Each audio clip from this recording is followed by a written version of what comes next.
Hi everyone. Today I thought I would just show you how I put down a background before any sketches and stuff I do. I find it's a really good way of eradicating that fear of a blank page when you start something. If you've already got some colour and texture down already, I find it really fun to do in the first place. It's just experimental because I never quite know how it's going to look. And B, it just makes tackling the sketch that I'm actually going to do more fun and less intimidating because there's already some colour there and texture, like I said. So I've been adopting this technique with the wild sketching challenge that me and my sister are doing on Instagram and Substack. If anyone's been following, that's great. Here are the first few pages, the first few days of it. So we had the harvest mouse, then the starling, the hedgehog, and the pheasant, and then the pigeon. And all of these pages I pre-coloured. So I was a bit worried it was going to be a little bit busy, but actually I like it. So with all this, I mean, it's also a little bit of collage because I've added some toned paper, some Dino, is it Dino? Label maker for the titles or the the names of the animals, and then I wanted to add some text in, and I chose to, rather than being factual and details of the size of the bird or what the mouse eats, that kind of thing, I just thought I would pick 5 adjectives, which would be just quite nice and simple. So I'm really pleased with how this is turning out, developing and progressing. But obviously now that we're on to more blank pages, gosh, this concertina is great, but it's quite tricky to find a space for it. So now we've got all these blank pages. The next animal we've got lined up is a blue tit. So but I'm not going to worry about what animal it is or what's coming up, because I think that inhibits what I actually put down on the pages. So I've got space for about 1, 2, 3, 4, 5-ish things without it being too much. Right, let's try that. So I'll unfold it for now. So I don't ever really have a massive plan before I start, but I do find just a selection of dryish paintbrushes work nicely to add some texture and roughness. This also, you don't want to wear it too much. And then you get to like certain colours, don't you? I mean, I tend to like, actually this one's quite nice as well, but it's a bit scrappy. The scrappier the better, really. So just give a bit of a spray on your paints. Also, I bought this the other day, gesso, which is brilliant. And actually, I also bought some big Poscas, 8 mil, which I might try. I've not tried those before for a background. And I also bought some acrylic. Love this colour, my favourite colour ever. And actually, I'm loving it against the yellow. Right, so I wet my paintbrush a little bit, not a huge amount, and I'm going to go with similar-ish colours. So what I've done already, this actually isn't the acrylic turquoise. This is from my Kuretake lovely new paints, which are those. So we've got, I did a swatch of these little video on YouTube, but this is essentially what it is. This is a nice vibrant colour. So let's maybe go for that one, and then I just literally just go loosely flick it about and see where it takes me. That maybe. Also, what helps is just having a bit of kitchen oil or something, just to dab it. That also gives a bit of texture onto it. Pink. I'm just going right across now.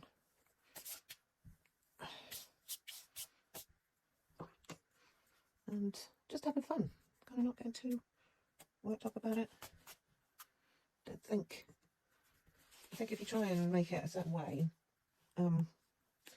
then it's too contrived. I guess it just stops working. But I love this. Just a bit of texture, look. It'll dry really. Brush strokes here and there. It actually dries quite quickly as well. I'll rinse that out.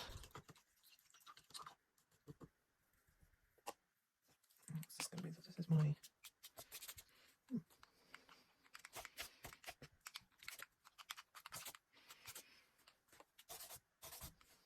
Do you see that over there? Yeah. It's nice beige, ivory, beige. Actually, even the white shows up nicely because it's not Oh, that's Maggie's. That's my daughter's album. So it's got a little bit stained. Love in the back.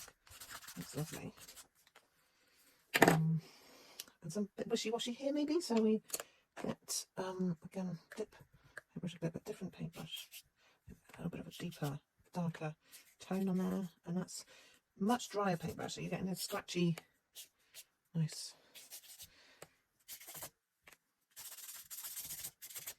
marks.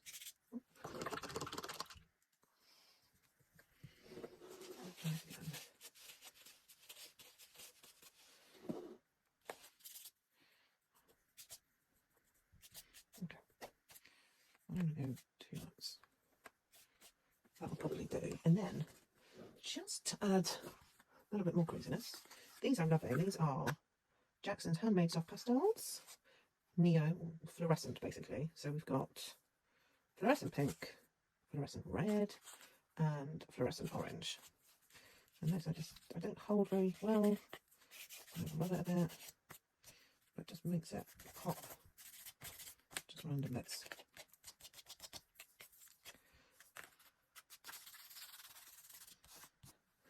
Also got these Winsor Newton soft pastels.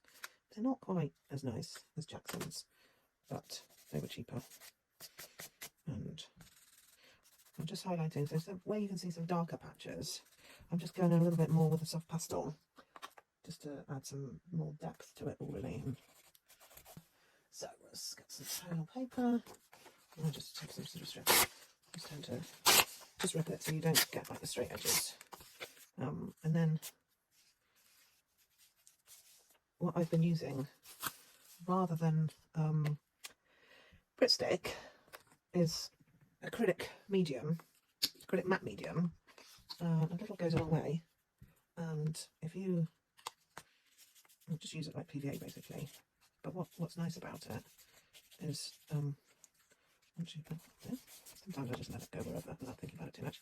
Stick it down, but then you know what you'll find obviously is it sticks up, whereas if you use this, it sticks it down and you can paint and stuff over it,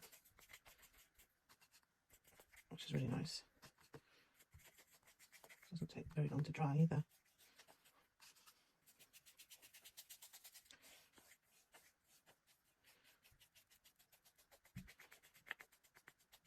What I should do, thinking about it, is actually do this before I put the rest of the background on, but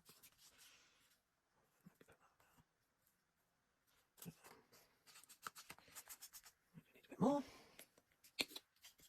Leave that little bit in, and see what I mean. It's perfect because it just sort of sticks everything down.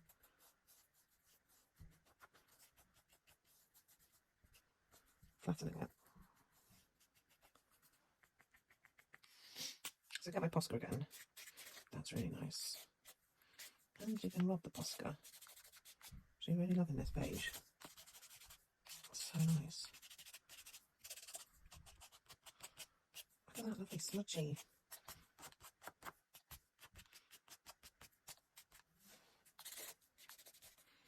I'm going to get braver, I've decided. Do I dare the grey? Do I dare use the grey? You see? Maybe not. A little bit. Just a little bit here and there then. That's like, too much. Okay, stop there. The other thing that I do love to do is a bit of flicking of ink and gouache. Where is my gouache? Here. So I just get a toothbrush. There's a toothbrush. Wet the toothbrush a bit. And then just push a bit of white on there, on the tip. Just straight from the thing. And then boom. Oh, fabulous. Nice. And then that will be background for 1, 2, 3-ish days. If I'm doing an animal-ish per day. I'm just going to show you the silicone as well. The silicone stamps. I just kind of swap them and put them on there. I love this colour. Archival Ink Plum from Ranger. You can get them on Amazon. For the background. Eesh. Done. Nice. I'm just going to do one actually, I think. So hopefully that's given you a bit of an idea of how to do a bit of background before you're sketching.